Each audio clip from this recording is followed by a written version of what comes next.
ಇದು nothing phone 4A Pro. ಈ video ಸ್ವಲ್ಪ ಲೇಟ್ ಆಗಿದೆ. ಏನ್ ಮಾಡೋದು, ಈ ಫೋನ್ನ ಟೆಸ್ಟಿಂಗ್ ಕಂಪ್ಲೀಟ್ ಮಾಡೋದಕ್ಕೆ ಸ್ವಲ್ಪ ಲೇಟ್ ಆಯಿತು. ಅದಕ್ಕೆ ಕ್ಷಮೆ ಇರಲಿ. ಆದರೆ ಐ ಥಿಂಕ್ ನೀವು ಈಗಾಗಲೇ ಬಹಳಷ್ಟು ವಿಡಿಯೋಸ್ಗಳನ್ನ, ಪೇಯ್ಡ್ ವಿಡಿಯೋಸ್ಗಳನ್ನ ನೋಡಿರ್ತೀರಾ. ಆದ್ರೂ ನಿಮಗೆ ಮೇಜರ್ ನೆಗೆಟಿವ್ಸ್ ಬಗ್ಗೆ ನಿಮಗೆ ಗೊತ್ತಿರೋದಿಲ್ಲ. ಆದರೆ ಇವತ್ತಿನ ವಿಡಿಯೋಲಿ ಈ ಫೋನ್ನ ಎಲ್ಲ ಪಾಸಿಟಿವ್ಸ್ ಪ್ಲಸ್ ಎಲ್ಲ ನೆಗೆಟಿವ್ಸ್ನ ನಾನು ಕ್ಲಿಯರ್ ಆಗಿ ಹೇಳ್ತಾ ಇದ್ದೀನಿ. ಹಾಗೆ ಈ ಫೋನ್ನ ರಿವ್ಯೂ ಮಾಡೋದಕ್ಕೆ ನಮ್ಮ ರಾಜಾಜಿನಗರ್ 6th ಬ್ಲಾಕ್ ಅಲ್ಲಿ ಇರೋ ಕಲರ್ಸ್ ಮೊಬೈಲ್ಸ್ ಅವರು ಕಳಿಸ್ಕೊಟ್ಟಿದ್ದಾರೆ. ಇಲ್ಲಿ ನಿಮಗೆ ಬೆಸ್ಟ್ ಆಫರ್ಸ್ಗಳ ಜೊತೆಗೆ ಬೆಸ್ಟ್ ಡಿಸ್ಕೌಂಟ್ಸ್ಗಳನ್ನ ಕೂಡ ಕೊಡ್ತಾರೆ. ಈ ಶಾಪ್ನ ಲೊಕೇಶನ್ ಹಾಗೆ ಕಾಂಟ್ಯಾಕ್ಟ್ ನಂಬರ್ ಡಿಸ್ಕ್ರಿಪ್ಷನಲ್ಲಿ ಹಾಕಿರ್ತೀನಿ, ನೀವು ಒಂದ್ಸತಿ ಚೆಕ್ ಮಾಡಿ. ಜೊತೆಗೆ ನಮ್ಮ ಚಾನಲ್ಗೆ ಸಬ್ಸ್ಕ್ರೈಬ್ ಆಗಿ ಹಾಗೆ ಕಲರ್ಸ್ ಮೊಬೈಲ್ಸ್ ಇನ್ಸ್ಟಾಗ್ರಾಮ್ ಪೇಜ್ನ ಫಾಲೋ ಮಾಡ್ಕೊಂಡು ಹೋದ್ರೆ ನಿಮಗೆ ಎಕ್ಸ್ಟ್ರಾ ಗಿಫ್ಟ್ಸ್ಗಳು ಕೂಡ ಕೊಡ್ತಾರೆ. ಮೊದಲನೇದಾಗಿ ನಾವು ಇದರ ಪ್ರೈಸಿಂಗ್ ಇಂದನೇ ಶುರು ಮಾಡೋದಾದ್ರೆ, ಇದು ನಮಗೆ 3 ವೇರಿಯಂಟ್ ಅಲ್ಲಿ ಸಿಗುತ್ತೆ. 8GB RAM, 128GB storage. ಇದಕ್ಕೆ 37,999 ಆಗುತ್ತೆ. 8GB RAM, 256GB storage. ಇದಕ್ಕೆ 40,999 ಆಗುತ್ತೆ. ಹಾಗೆ 12GB ರ್ಯಾಮ್, 256GB ಸ್ಟೋರೇಜ್. ಇದಕ್ಕೆ 44,999 ಆಗುತ್ತೆ. ಈ ಪ್ರೈಸಿಂಗ್ ನೋಡಿದ್ರೆ ಇದು ಮಿಡ್ ಪ್ರೀಮಿಯಂ ಸೆಗ್ಮೆಂಟ್ ಟಾರ್ಗೆಟ್ ಮಾಡಿರೋ ಫೋನ್ ಅಂತ ಅನ್ಸುತ್ತೆ. ಆದ್ರೆ ಇದರ ಅಸಲಿ ಸತ್ಯ ಏನು ಅಂತ ನಾವು ಇವಾಗ ನೋಡೋಣ. ಇನ್ನು ಇದರ ಬಾಕ್ಸ್ ಕಂಟೆಂಟ್ಸ್ ನ ನೋಡೋದಾದ್ರೆ, ಈ ಬಾಕ್ಸ್ ಅಲ್ಲಿ ಫೋನ್ಸ್ ಜೊತೆಗೆ ನಿಮಗೆ transparent cover, type C cable, sim ejector tool, quick start guide ಸಿಗುತ್ತೆ. ಆದ್ರೆ ಇದರಲ್ಲಿ ಚಾರ್ಜರ್ ಸಿಗೋದಿಲ್ಲ, ನೀವು ಅದನ್ನ ಸಪರೇಟ್ ಆಗಿ ಪರ್ಚೇಸ್ ಮಾಡಬೇಕಾಗುತ್ತೆ. ನೆಕ್ಸ್ಟ್ ಇದರ ಡಿಸೈನ್ ಹಾಗೆ ಬಿಲ್ಡ್ ಕ್ವಾಲಿಟಿ ಬಗ್ಗೆ ಮಾತಾಡೋದಾದ್ರೆ, ಇದರಲ್ಲಿ ಫುಲ್ ಮೆಟಲ್ ಯೂನಿಕ್ ಬಾಡಿ ಇದೆ. ಅಂದ್ರೆ ಬ್ಯಾಕ್ ಅಲ್ಲಿ ಮೆಟಲ್ ಇದೆ, ಫ್ರೇಮ್ ಕೂಡ ಮೆಟಲ್ ಆಗಿದೆ. ಅದರಿಂದ ಯಾವುದೇ ಟೆನ್ಷನ್ ಇಲ್ಲದೆ ವಿತೌಟ್ ಕವರ್ ಕೂಡ ಯೂಸ್ ಮಾಡಬಹುದು. ಇದರ ಡಿಸ್ಪ್ಲೇಗೆ ಗೊರಿಲ್ಲಾ ಗ್ಲಾಸ್ 7i ಪ್ರೊಟೆಕ್ಷನ್ ಸಿಗುತ್ತೆ. ಡಿಸ್ಪ್ಲೇ ಕ್ವಾಲಿಟಿ ಸ್ಟ್ರಾಂಗ್ ಇದೆ, ಆದ್ರೆ ಡಿಸ್ಪ್ಲೇ ಮೇಲೆ ಮೈನರ್ ಸ್ಕ್ರಾಚಸ್ ಬರುತ್ತೆ. ಜೊತೆಗೆ ಇದಕ್ಕೆ ಕೇವಲ IP65 ರೇಟಿಂಗ್ ಸಿಗ್ತಾ ಇದೆ. ಆದ್ರೆ ಈ ಪ್ರೈಸ್ ರೇಂಜ್ಗೆ IP68 ಕೊಡಬೇಕಾಗಿತ್ತು. ಮತ್ತೆ ಇದರ ಹ್ಯಾಪ್ಟಿಕ್ಸ್ ಕೂಡ ಆವರೇಜ್ ಆಗಿದೆ. ಫ್ಲಾಗ್ಶಿಪ್ ಫೀಲ್ ಏನು ಬರೋದಿಲ್ಲ. ಹಾಗೆ ಇದರ ಕ್ಯಾಮ್ರಾ ಮಾಡ್ಯೂಲ್ ಅಲ್ಲಿ ಪ್ಲಾಸ್ಟಿಕ್ ಇದೆ, ಅದರಿಂದ ಸ್ಕ್ರಾಚಸ್ ಬರ್ಬೋದು. ಅದರಿಂದ ಬ್ಯಾಕ್ ಕವರ್ ಇಲ್ಲದೆ ಯೂಸ್ ಮಾಡೋದಕ್ಕೆ ಹೋಗಬೇಡಿ. ಆದ್ರೆ ಬಾಡಿಗೆ ಏನೂ ಆಗೋದಿಲ್ಲ, ಆದ್ರೆ ಕ್ಯಾಮ್ರಾ ಮಾಡ್ಯೂಲ್ಗೆ ಸ್ಕ್ರಾಚಸ್ ಆಗುತ್ತೆ. ಆದ್ರೆ ಫೋನ್ ಪ್ರೀಮಿಯಂ ಫೀಲ್ನ ಕೊಡುತ್ತೆ. ಯುನೀಕ್ ಬಾಡಿ ಇರೋದ್ರಿಂದ ಕೈಯಲ್ಲಿ ಕಂಫರ್ಟಬಲ್ ಫೀಲ್ ಆಗುತ್ತೆ. ಈ ಫೋನ್ 7.59mm ಥಿಕ್ನೆಸ್ ನ ಹೊಂದಿದೆ. ಇದು ನಥಿಂಗ್ ನ ಸ್ಲಿಮ್ಮೆಸ್ಟ್ ಫೋನ್ ಆಗಿದೆ. ಹಾಗೆ 213 ಗ್ರಾಮ್ ವೆಯ್ಟ್ ಇದೆ. ಮೆಟಲ್ ಬಾಡಿ ಇದ್ರೂ ಇದು ಜಾಸ್ತಿ ವೆಯ್ಟ್ ಇಲ್ಲ. ಮತ್ತೆ ಇದರ ಡಿಸೈನ್ ಕೂಡ ಯುನೀಕ್ ಆಗಿದೆ. ಮೇಲೆ ಟ್ರಾನ್ಸ್ಪರೆಂಟ್ ಲುಕ್ ಇದೆ, ಬಾಟಮ್ ಅಲ್ಲಿ ಕ್ಲೀನ್ ಲುಕ್ ಇದೆ. ಇದರ ಡಿಸೈನ್, ಕಂಫರ್ಟ್ ಇಂಪ್ರೆಸಿವ್ ಆಗಿದೆ. ಹಾಗೆ ಇದರ ಪೋರ್ಟ್ಸ್ ಹಾಗೆ ಬಟನ್ಸ್ ನ ನಾವು ನೋಡೋದಾದ್ರೆ, ಈ ಫೋನ್ ರೈಟ್ ಹ್ಯಾಂಡ್ ಸೈಡ್ ಅಲ್ಲಿ ಪವರ್ ಬಟನ್ ಇದೆ, ವಾಲ್ಯೂಮ್ ರಾಕರ್ ಇದೆ. ಫೋನ್ ಮೇಲೆ ನಾಯ್ಸ್ ಕ್ಯಾನ್ಸಲೇಷನ್ ಮೈಕ್ರೋಫೋನ್ ಸಿಗುತ್ತೆ. ಲೆಫ್ಟ್ ಹ್ಯಾಂಡ್ ಸೈಡ್ ಅಲ್ಲಿ ಎಸೆನ್ಷಿಯಲ್ ಕೀ ಇದೆ. ಫೋನ್ ಕೆಳಗಡೆ speaker grill, type C port, microphone SIM card tray ಸಿಗುತ್ತೆ. ಇದು dual nano SIM card slot ಆಗಿದೆ. ಹಾಗೆ ಇದರಲ್ಲಿ ಡ್ಯೂಯಲ್ ಸ್ಟೀರಿಯೋ ಸ್ಪೀಕರ್ ಸಿಗುತ್ತೆ. ಇದರ ಬಾಟಮ್ ಸ್ಪೀಕರ್ ಅಲ್ಲಿ ಸೌಂಡ್ ಜಾಸ್ತಿ ಬರುತ್ತೆ, ಟಾಪ್ ಸ್ಪೀಕರ್ ಅಲ್ಲಿ ಸೌಂಡ್ ಕಡಿಮೆ ಇದೆ. ಇದರ ಬ್ಯಾಲೆನ್ಸ್ ಪರ್ಫೆಕ್ಟ್ ಆಗಿಲ್ಲ, ಜೊತೆಗೆ ಬೇಸ್ ಕೂಡ ಸ್ವಲ್ಪ ಕಡಿಮೆ ಆಯಿತು ಅಂತ ಅನ್ನಿಸ್ತು. ಆದರೆ ಲೌಡ್ನೆಸ್ ಚೆನ್ನಾಗಿದೆ.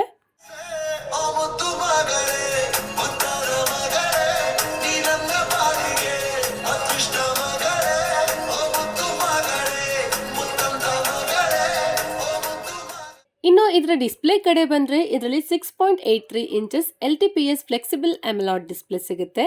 ಇದು ಫ್ಲಾಟ್ ಅಮೆಲಾಯ್ಡ್ ಡಿಸ್ಪ್ಲೇ ಆಗಿದೆ. 1.5K ರೆಸಲ್ಯೂಷನ್ ಹೊಂದಿದೆ. ಯೂನಿಫಾರ್ಮ್ ಬೆಸಲ್ಸ್ ನೋಡೋದಕ್ಕೆ ಸಿಗುತ್ತೆ. ಕಂಟೆಂಟ್ಸ್ ನೋಡುವಾಗ ಡಿಸ್ಪ್ಲೇ ಚೆನ್ನಾಗಿ ಕಾಣಿಸುತ್ತೆ. ಪಂಚಿ ಕಲರ್ಸ್ಗಳು ಬರುತ್ತೆ. ಡಿಸ್ಪ್ಲೇ ಕ್ಲಾರಿಟಿ ಚೆನ್ನಾಗಿದೆ. ಮತ್ತೆ ಇದು HDRಗೆ ಸಪೋರ್ಟ್ ಮಾಡುತ್ತೆ. 4K HDR ವಿಡಿಯೋ 60 FPS ಅಲ್ಲಿ ಪ್ಲೇ ಮಾಡುತ್ತೆ. ಆದರೆ ನೆಟ್ಫ್ಲಿಕ್ಸ್ ಅಥವಾ OTT ಆಪ್ಸ್ ಅಲ್ಲಿ HDR ಸಪೋರ್ಟ್ ಇಲ್ಲ. ಮತ್ತೆ ಇದರಲ್ಲಿ 5000 nits peak brightness, 1600 nits high brightness mode ಸಿಗುತ್ತೆ. ಡಿಸ್ಪ್ಲೇ ಬ್ರೈಟ್ ಆಗಿದೆ. ಔಟ್ಡೋರ್ ಯೂಸೇಜ್ ಈಸಿಯಾಗಿ ಇರುತ್ತೆ. ಜೊತೆಗೆ ಲೋ ಲೈಟ್ ಅಲ್ಲಿ ಬ್ರೈಟ್ನೆಸ್ ಕಡಿಮೆ ಮಾಡಿದ್ರು ಫ್ಲಿಕರಿಂಗ್ ಇಶ್ಯೂಸ್ ಏನೂ ಇಲ್ಲ. ನಿಮ್ಮ ಕಣ್ಗಳು ಸೇಫ್ ಆಗಿ ಇರುತ್ತೆ. ಮತ್ತೆ ಇದರಲ್ಲಿ in display fingerprint scanner ಸಿಗುತ್ತೆ. ಇದು ಫಾಸ್ಟ್ ಫಿಂಗರ್ ಪ್ರಿಂಟ್ ಸ್ಕ್ಯಾನರ್ ಆಗಿದೆ. ಇದರಲ್ಲಿ up to 144 hertz refresh rate ಸಿಗುತ್ತೆ. ಆದರೆ ಮೋಸ್ಟ್ ಆಫ್ ದ ಟೈಮ್ ಎಲ್ಲ ಆಪ್ಸ್ ಅಲ್ಲಿ 120 ಹರ್ಟ್ಸ್ ರಿಫ್ರೆಶ್ ರೇಟ್ ವರ್ಕ್ ಆಗುತ್ತೆ. ಈ 120 ಹರ್ಟ್ಸ್ ಸ್ಟೇಬಲ್ ಆಗಿದೆ. ಆದರೆ ಈ ಡಿಸ್ಪ್ಲೇ ವಿವಿಂಗ್ ಆಂಗಲ್ ಸ್ವಲ್ಪ ವೀಕ್ ಆಗಿದೆ ಅಂತ ಅನ್ನಿಸ್ತು. ಇದನ್ನ ಬಿಟ್ರೆ ಓವರ್ ಆಲ್ ಡಿಸ್ಪ್ಲೇ ಕ್ವಾಲಿಟಿ ಚೆನ್ನಾಗಿದೆ. ನೆಕ್ಸ್ಟ್ ಇದರ ಸಾಫ್ಟ್ವೇರ್ ಬಗ್ಗೆ ನಾವು ಮಾತಾಡೋದಾದ್ರೆ, ಈ ಫೋನ್ ನಥಿಂಗ್ OS 4.1 ಹಾಗೆ ಆಂಡ್ರಾಯ್ಡ್ 16 ಅಲ್ಲಿ ಬರುತ್ತೆ. ಇದಕ್ಕೆ 4 ಇಯರ್ಸ್ ಮೇಜರ್ OS ಅಪ್ಡೇಟ್ ಹಾಗೆ 6 ಇಯರ್ಸ್ ಸೆಕ್ಯೂರಿಟಿ ಪ್ಯಾಚ್ ಅಪ್ಡೇಟ್ ಸಿಗುತ್ತೆ. ನಥಿಂಗ್ ಅವರು ಅಪ್ಡೇಟ್ಸ್ ಟೈಮ್ ಟು ಟೈಮ್ ಕೊಡ್ತಾರೆ. ಹಾಗೆ ಇದರಲ್ಲಿ ಬ್ಲೋಟ್ವೇರ್ ಬರೋದಿಲ್ಲ. 1 ಅಥವಾ 2 ಪ್ರೀ ಇನ್ಸ್ಟಾಲ್ಡ್ ಆಪ್ಸ್ಗಳು ಬರುತ್ತೆ. ಇದನ್ನ ಈಸಿಯಾಗಿ ನಾವು ಅನ್ಇನ್ಸ್ಟಾಲ್ ಕೂಡ ಮಾಡ್ಕೋಬಹುದು. ಇದರ ಸಾಫ್ಟ್ವೇರ್ ಕ್ಲೀನ್ ಫೀಲ್ ಆಗುತ್ತೆ, ಜೊತೆಗೆ ಇದರ ಆನಿಮೇಷನ್ಸ್ ಕೂಡ ಚೆನ್ನಾಗಿದೆ, ಸ್ಮೂತ್ ಹಾಗೆ ರೆಸ್ಪಾನ್ಸಿವ್ ಆಗಿ ಇರುತ್ತೆ. ಆಪ್ಸ್ ಓಪನ್ ಕ್ಲೋಸಿಂಗ್ ಅಲ್ಲಿ ಏನು ಲ್ಯಾಗ್ ಫೀಲ್ ಆಗೋದಿಲ್ಲ, ಸ್ಮೂತ್ ಫೀಲ್ ಆಗುತ್ತೆ. ಜೊತೆಗೆ ಲಾಕ್ ಸ್ಕ್ರೀನ್ ಅಲ್ಲಿ ಕಸ್ಟಮೈಸೇಷನ್ಸ್ ಕೂಡ ಮಾಡ್ಕೋಬಹುದು.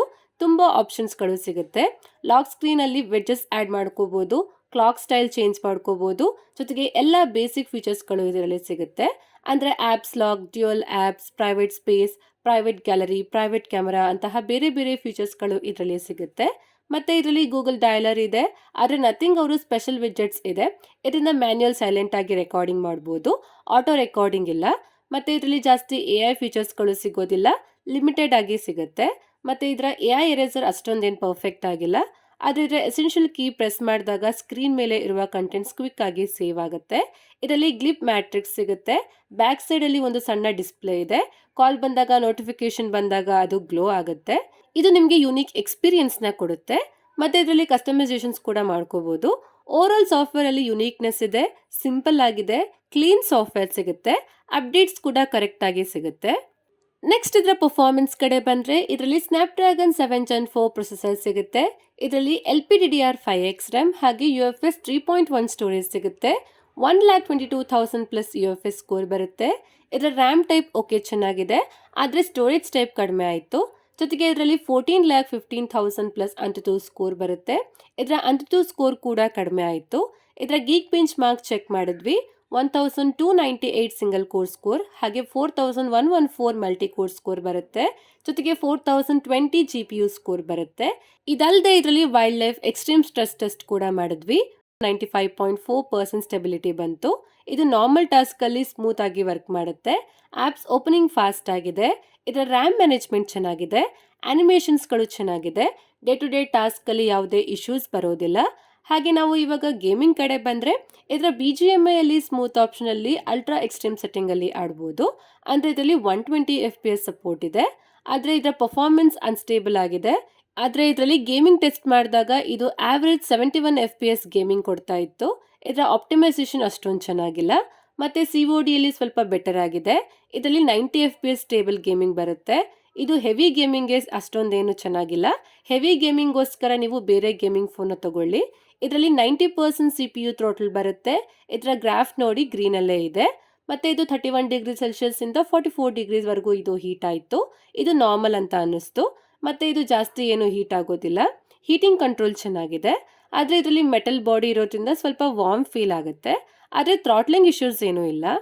ನೆಕ್ಸ್ಟ್ ಇದರ ಕನೆಕ್ಟಿವಿಟಿ ಬಗ್ಗೆ ನಾವು ಮಾತಾಡೋದಾದ್ರೆ ಇದರಲ್ಲಿ 10 5G ಬ್ಯಾಂಡ್ ಸಿಗುತ್ತೆ, 4x4 ಮೀಮೋ ಇದೆ, ವೈಫೈ 6 ಸಿಗುತ್ತೆ, ಬ್ಲೂಟೂತ್ 5.4 ಇದೆ, NFC ಸಪೋರ್ಟ್ ಕೂಡ ಸಿಗುತ್ತೆ.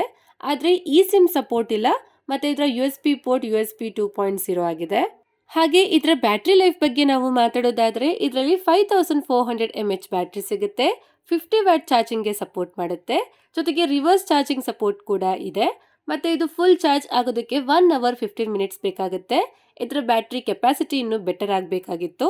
ಇದು ನಾರ್ಮಲ್ ಯೂಸೇಜ್ ಅಲ್ಲಿ 1 ದಿನ ಬ್ಯಾಟ್ರಿ ಬ್ಯಾಕಪ್ ಬರುತ್ತೆ, ಆದರೆ ಹೆವಿ ಯೂಸೇಜ್ ಅಲ್ಲಿ 7 hours to 8 hours screen on time ನ ಕೊಡುತ್ತೆ. ಇದರ ಬ್ಯಾಟ್ರಿ ಬ್ಯಾಕಪ್ ಆವರೇಜ್ ಆಗಿದೆ. ನೀವೇನಾದ್ರೂ ಜಾಸ್ತಿ ಯೂಸ್ ಮಾಡಿದ್ರೆ ದಿನಕ್ಕೆ 2 ಟೈಮ್ಸ್ ಚಾರ್ಜ್ ಮಾಡಬೇಕಾಗುತ್ತೆ.